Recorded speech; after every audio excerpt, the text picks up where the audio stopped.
Hello, good morning. Myself Hitesh Khadka and my student ID is BJ19KC. Today I will be demonstrating a card game that I have built using C# called LowCardGame.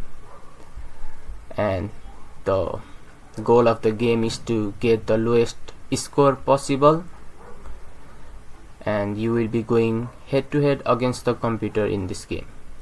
Before playing the game, let's start with the files that I have created. The program file, it handles the starting, it is the starting point of the game that starts the game. Our game file, it is the main file that controls all the function of the game, from showing the display banner, handling cards, getting player name, and showing the final result. Our card file represents a card in the game. It carries a random number and its symbol suit.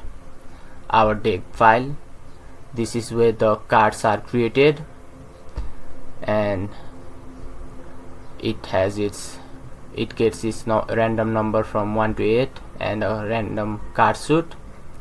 Our hand file, it carries 2 cards of each player, and it also calculates score with absolute difference between card 1 and card 2 of a player. Our player file has 2 players, human player that gets the player name at the start of the game and shows the decision a player can make. Our computer file, which makes decision automatically, it swaps the highest card if the score is higher than 3, and otherwise it sticks. Our UI handles everything that the player can see, from game board, the card design, and the colored text in the screen. Our RNG file generates a random number that is shared across the game. And our logger file, at the end of the game, it saves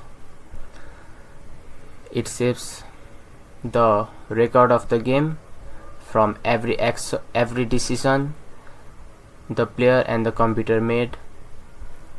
And let's run the code now. This is our display banner where the title of the game and the rules of the game are shown, and it asks for our name. Let's say the player is in a hurry and they don't type their name.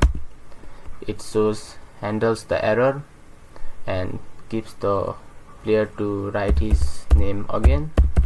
Let's type in our name. As you can see, my cards are shown on the left side, card 1 and card 2, and the computer cards are hidden on the right side, card 1 and card 2. You can see the decision I can make below. Let's say we swap the card 2 for now, and it swapped for 1. The computer decided to stick. And round 2, let's say the player inputted an invalid input right now. It handles that input too and gives the player another chance. Let's swap card 1 now. Okay, it got 8. Let's swap card 1 again. Okay, we got 2. The score was tied, and the total of my card was lower, so I got the win. At the end of the game, the file was saved. Let's see the file. Yes, here it is. Now, as you can see, all the player name, the details, and the decision player and computer made, their cards are shown here. Thank you. This much for the card game. I hope you enjoyed. Bye bye.